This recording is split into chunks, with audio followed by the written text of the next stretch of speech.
আটকে যাইতে হয়, শরীরের এমন ক্ষতি হবে যা কল্পনা করে দেন। এই অবস্থা আমরা বাস করি। বাথরুমের ময়লা হয় না এই জায়গায় ঢালে রাত্রেবেলায়। যত্রতত্র ফেলা হচ্ছে আবর্জনা, পরিবেশ দূষণের পাশাপাশি ভোগান্তিতে পথচারীরা।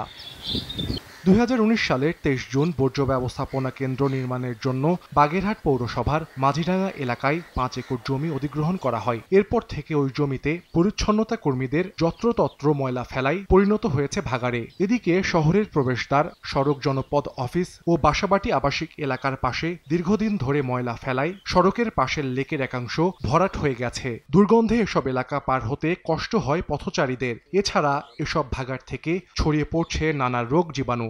এতে ক্ষুব্ধ পৌরবাসী।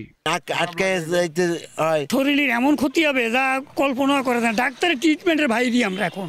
বিকাশে কম খরচে ক্যাশ আউটের লিমিট বেড়ে 50,000, প্রিয় এজেন্টও 2টা।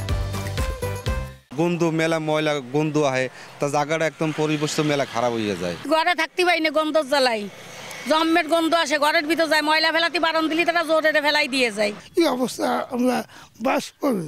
বাথরুমের ময়লা হয় না এই জায়গায় ঢালে রাত্রেবেলায়। পানি কি এই রাস্তা চলায় যায় একদম, বুঝছেন?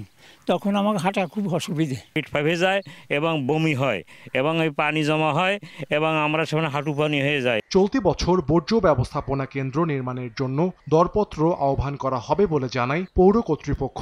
কিছু বর্জ্য ওইখানেই যাচ্ছে, কিন্তু ডাম্পিং প্ল্যান্ট এখন আমরা আধুনিকভাবে আসতে পারি নাই প্রজেক্টের জন্য।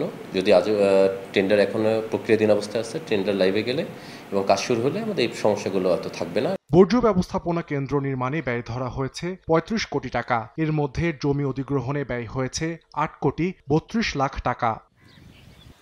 সময় সংবাদ, বাগেরহাট।